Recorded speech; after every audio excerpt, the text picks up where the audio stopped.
সকালে এখানে এসে দাঁড়িয়েছি। এখানে যে ভয়ঙ্কর ধ্বংসযজ্ঞ হয়েছে সেটা আমরা দেখেছি। নাগরিক সমাজের পক্ষ থেকে আমরা খুব পরিষ্কার ভাষায় জানিয়ে দিতে চাই, প্রথমত শরীফ ওসমান হাদিকে যারা হত্যা করেছে তাদেরকে ধরতে হবে, গ্রেফতার করতে হবে, তাদের বিরুদ্ধে যত ধরনের বিচারিক প্রক্রিয়া করার প্রয়োজন আছে সেটা অনতিবিলম্বে শুরু করতে হবে। এবং এই যে শরীফ ওসমান হাদির হত্যাকারীদেরকে যেভাবে এখনও ধরা যায়নি, এখনও ধরা হয়নি, সেই দায় মাথায় নিয়ে স্বরাষ্ট্র উপদেষ্টাকে পদত্যাগ করতে হবে।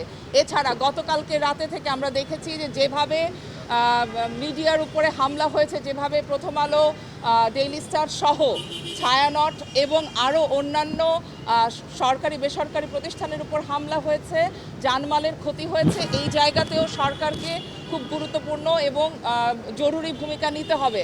কারণ আমরা সারা রাত কিন্তু মিডিয়ার মাধ্যমে দেখেছি কারা এই পরিকল্পিত হামলাগুলোতে অংশ নিয়েছেন। আমরা এইরকম একটি ধ্বংসযজ্ঞ চালানোর জন্য, এরকম একটি ধ্বংসযজ্ঞ তৈরি করার জন্য জুলাইয়ের রাস্তায় নেমে ছাত্র জনতা একসাথে অভ্যুত্থান করিনি। আমরা একটা দেশ গড়তে চেয়েছিলাম এবং সেই দেশ গড়ার কাজে এটা একটা বিশাল বাধা হিসেবে থাকবে।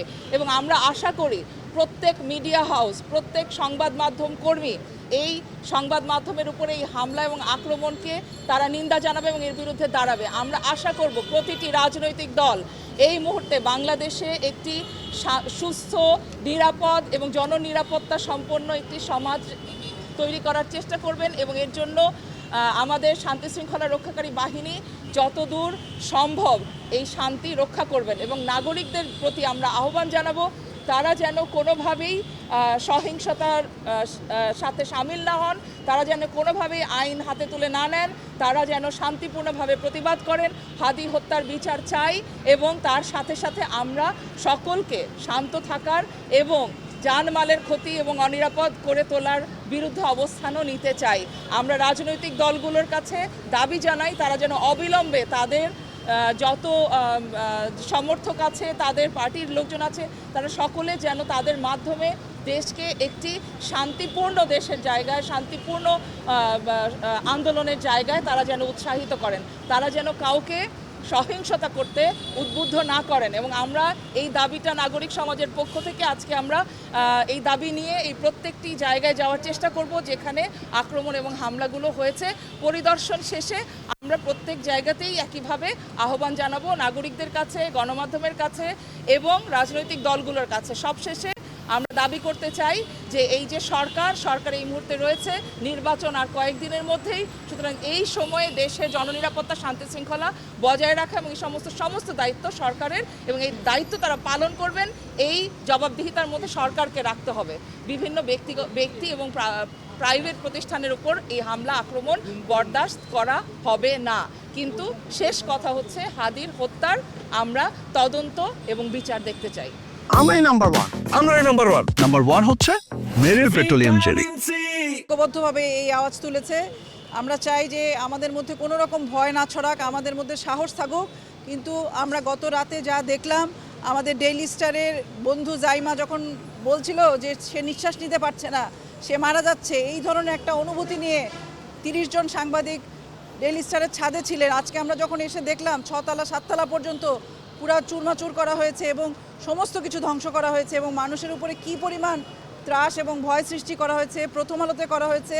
এবং আমরা নুরুল কবির নিউজের সাংবাদিক আমরা দেখেছি তাকে কিভাবে হেনস্থা করা হয়েছে, তাকে আওয়ামী লীগ বলা হয়েছে। এইরকম বাংলাদেশ আমরা চাই নাই। আমরা গণঅভ্যুত্থানের মধ্য দিয়ে এমন একটা বাংলাদেশ চেয়েছি যেখানে মত প্রকাশের স্বাধীনতা থাকবে, যেখানে গণতান্ত্রিক চর্চা থাকবে, যেখানে নির্বাচন, বিচার, সংস্কার সব কিছু চলবে। কিন্তু গতকাল যে ঘটনা ঘটেছে সেটা আমরা মনে করি যে এইরকম সৃষ্টি করা, এরকম নৈরাজ্য, এরকম ভয়, এরকম ত্রাস সৃষ্টি করা, মানুষের মধ্যে আতঙ্ক সৃষ্টি করা এবং প্রতিহিংসা ছড়ানো, সেটা কখনোই আমাদের কাঙ্ক্ষিত না।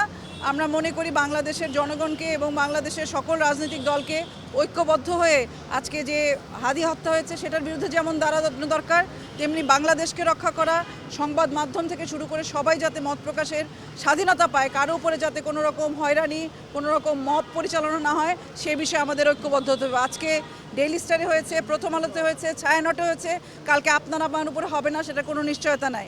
আমরা আশা করি যে আমরা সবাই ঐক্যবদ্ধ হব, আমরা হত্যার বিচারের দাবি করে আমরা যেন সেখানে একটা প্রতিহিংসার রাজনীতি ছুড়ে না দেই। আমরা সবাই চাই ঐক্যবদ্ধ হতে। আমরা হাদির হত্যাকারীদের বিচার চাইছি। এটার জন্য আশু পদক্ষেপ দেখতে চাইছি আমাদের সরকারের কাছ থেকে, আমাদের বিচার ব্যবস্থার কাছ থেকে। এই প্রক্রিয়ার মধ্যে আমরা কোনো অন্যায় আচরণ যাতে না করা হয় সেটাও আমরা দেখতে চাই।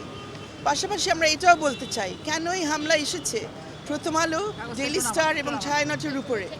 এই জায়গাগুলো হচ্ছে বুদ্ধি চর্চার জায়গা, এগুলো হচ্ছে মুক্ত বুদ্ধির চর্চার জায়গা। এরা যে কাজ করে সেটার মাধ্যমে আমরা গত 15 বছরের যে অন্যায়গুলো হয়েছে আমরা ডেইলি স্টার, প্রথম আলোর মাধ্যমে জানতে পেরেছি।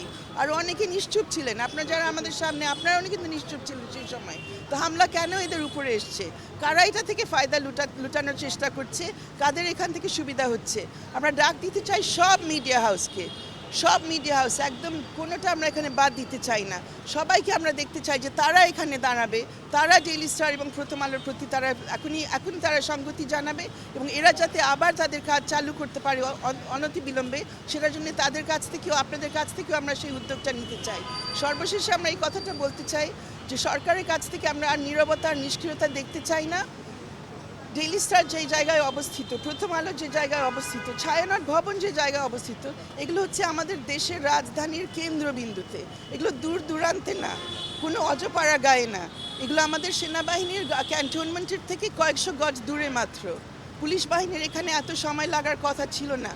ফায়ার সার্ভিস এসছে, সবাইকে রক্ষা করেছে, তাদের কাছে আমরা সবাই কৃতজ্ঞতা প্রকাশ করছি।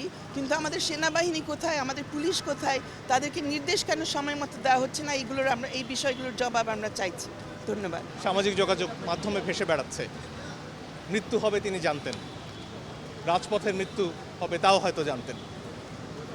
হাদি ভাই বলেছিলেন মৃত্যু হবে তাতে তার আপত্তি নেই, তাকে হত্যা করা হবে আপত্তি নেই, যাতে ন্যায় বিচার হয়, যাতে তার হত্যাকারীদের বিচার হয়, যাতে সামনে বাংলাদেশ এমন একটা দেশ হয়ে ওঠে যেখানে মানুষ ন্যায় বিচারের ওপর ভরসা রাখতে পারে। ওসমান হাদি তার জীবনের শেষ দিনগুলোতে মানুষের কাছে দাঁড়ে দাঁড়ে যাচ্ছিলেন ভোটের জন্য।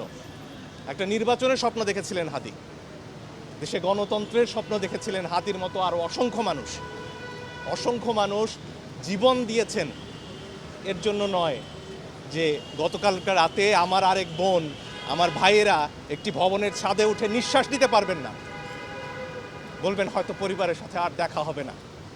ওসমান হাদি এমন বাংলাদেশের স্বপ্ন দেখেননি। তাই ন্যায় বিচার নিশ্চিত করতে হবে, সরকারকে অবশ্যই দায়িত্ব নিতে হবে, প্রত্যেকটা প্রাণের নিরাপত্তা দিতে হবে, এর কোনো বিকল্প নেই। এবং আমাদের সবাইকে, বিশেষ করে গণমাধ্যম কর্মীদের সামনে আসতে হবে। আমাদের দায় শুধুমাত্র পর্যবেক্ষকের নয়, সেই দায় থেকে বেরিয়েই আমরা জুলাই অভ্যুত্থান করেছি।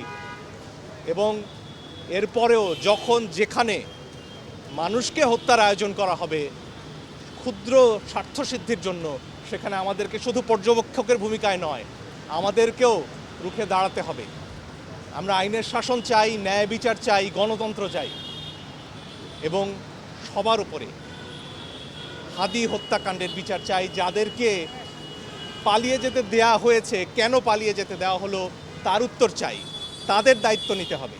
এ দায় গণমাধ্যমের নয়, কোনো গণমাধ্যমের নয়, সরকারের। এবং সরকারকে অবশ্যই বিচার নিশ্চিত করতে হবে এবং একই সাথে এখানে যারা আগুন দিয়েছে, যারা উস্কানি দিচ্ছে, তাদেরও বিচার নিশ্চিত করতে হবে।